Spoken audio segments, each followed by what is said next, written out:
Vous aimez ce podcast ? Soutenez-le grâce à l'option Acast Supporter. C'est vous qui choisissez combien vous donnez et à quelle fréquence. Cliquez simplement sur le lien dans la description du podcast pour le soutenir dès à présent. Le Break présente La face cachée du sourire d'Amazon, un article écrit par Dorian Vidal le 17 mai 2020 et lu par son auteur.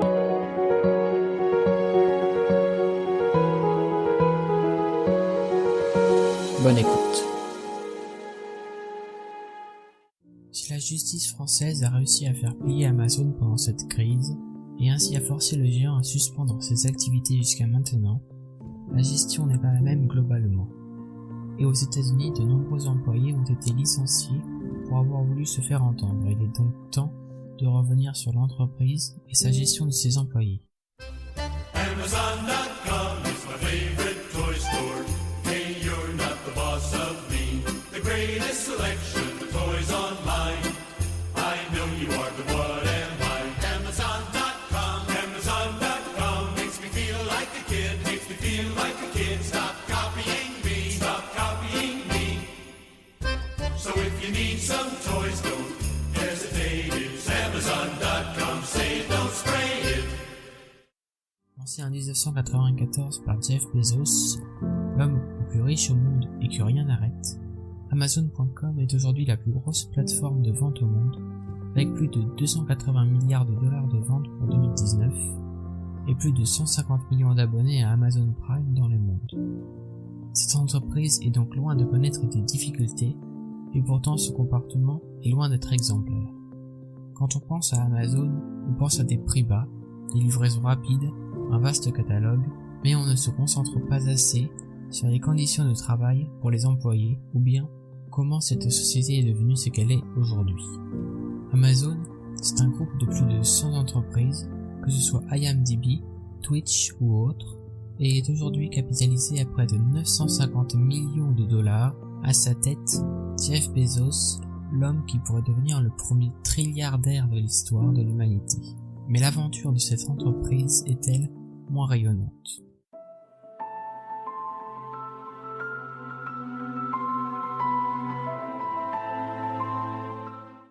Tout d'abord, à ses débuts, le service est entièrement dévoué à la vente de livres, mais Bezos a vite vu les multiples possibilités pour son entreprise et n'a pas ralenti sur la voie de l'innovation.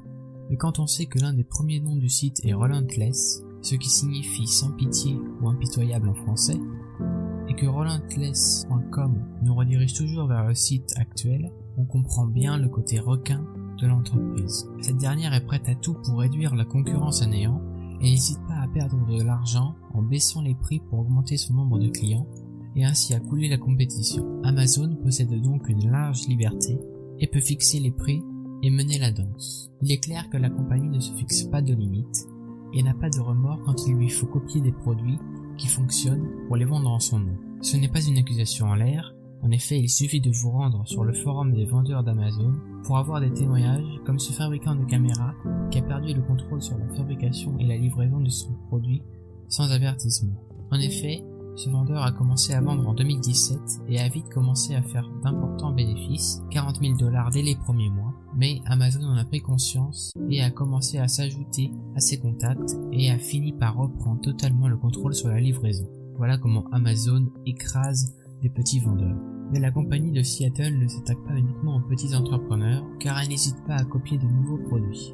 En effet, comme le montre l'article de The Verge, l'entreprise a réalisé un clone d'une paire de chaussures de la marque Allbirds, une compagnie néo-zélandaise qui connaît un boom en Californie depuis 2016, en visant à créer des modèles en respectant l'environnement. Quand on voit ces images, il est clair que la ressemblance ne peut pas être juste un coup de chance. Certainly there's quite a number of wool sneakers on the market, but in terms of this new one from Amazon, how would you categorize the similarities? Yeah, thanks for having me on, Morgan. I would say, at a minimum, it's probably at least inspired by us, I would think. But there are some striking resemblances, as we've seen. Amazon est un géant du numérique et est alors capable de beaucoup pour garder cette première place et pourrait même viser plus haut. Mais le site de commerce n'est qu'une partie de l'entreprise. En effet, L'entreprise est également liée à Amazon Web Services, ou AWS, la plateforme de cloud computing de la compagnie. Lancé en 2006, AWS est aujourd'hui un des services de cloud computing les plus réputés.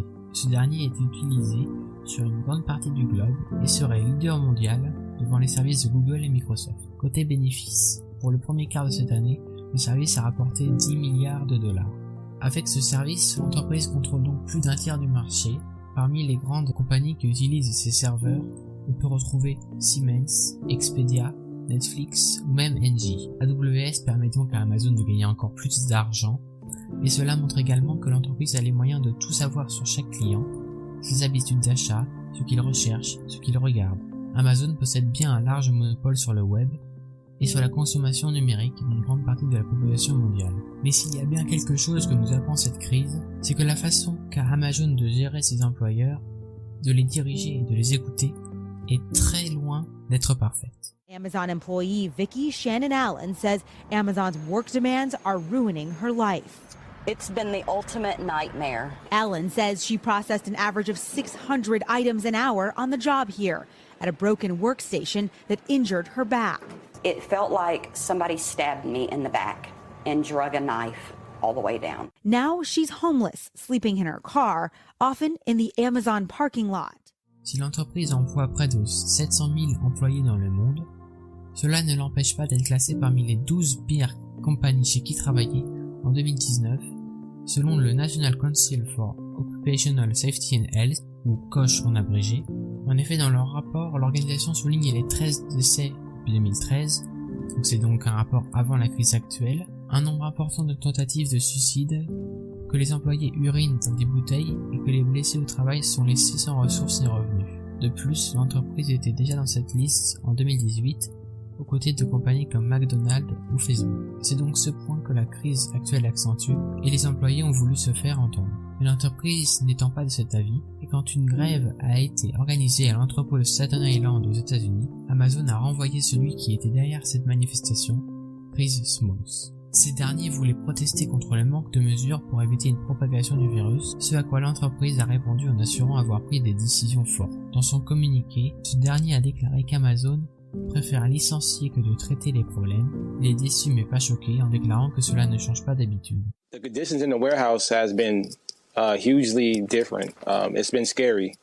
It's been like a ghost town in there. Associates are scared to come to work. I've never seen something like this directly. It's been very scary. Have you been provided with things like masks to kind of prevent transmission? No, that's the thing. Our PPE is very limited at the time. We don't have masks. The gloves that we have are not latex. Amazon hiring process is very scary because you're bringing in large loads of crowds off the streets, and these people are undiagnosed. There's no way we can tell who is diagnosed and who is not, and the company is not being transparent about, who has this virus and who doesn't. So that's the scariest thing. Un peu plus d'un mois après ce scandale et de nombreux licenciements de salariés, le vice-président de la compagnie, Tim Breuer, a démissionné pour dénoncer cette pratique plus que pitoyable. C'est pour cela qu'il a écrit sur son blog que ces licenciements sont la preuve d'une toxicité qui traverse la culture de l'entreprise et ajoute qu'il choisit de ne pas servir ni boire ce poison. L'entreprise semble employer les mêmes techniques que n'importe quel régime autoritaire. Dès que quelqu'un parle mal de vous, faites-le taire ou dénigrez-le. Cet aspect est plus appuyé aux États-Unis d'Amérique et en France, la justice avait réussi à obliger l'entreprise à fermer ses entrepôts, tout en maintenant une forme de revenu pour ses employés. Ces derniers devront tout de même retourner au travail à partir du 19 mai, puisqu'un accord aurait été trouvé entre la compagnie, la justice et les syndicats. Il faudra quand même surveiller si les conditions sanitaires sont suffisamment respectées.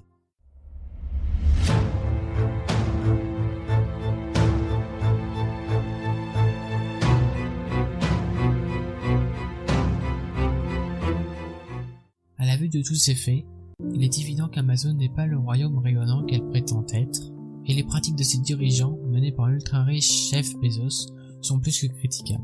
Si l'entreprise n'écoute pas ses employés, elle a besoin de ses clients. Pour espérer changer les choses, il faudrait réduire sa consommation envers ce site. Il existe de nombreuses alternatives, que ce soit la Fnac, Boulanger, Rakuten, Le Bon Coin et autres, et même si Amazon baisse encore plus les prix, il ne faut pas foncer, ou plus réfléchir au sort de ces millions d'employés. La crise actuelle nous montre bien qu'il est nécessaire de changer notre façon de consommer et ainsi espérer changer les choses.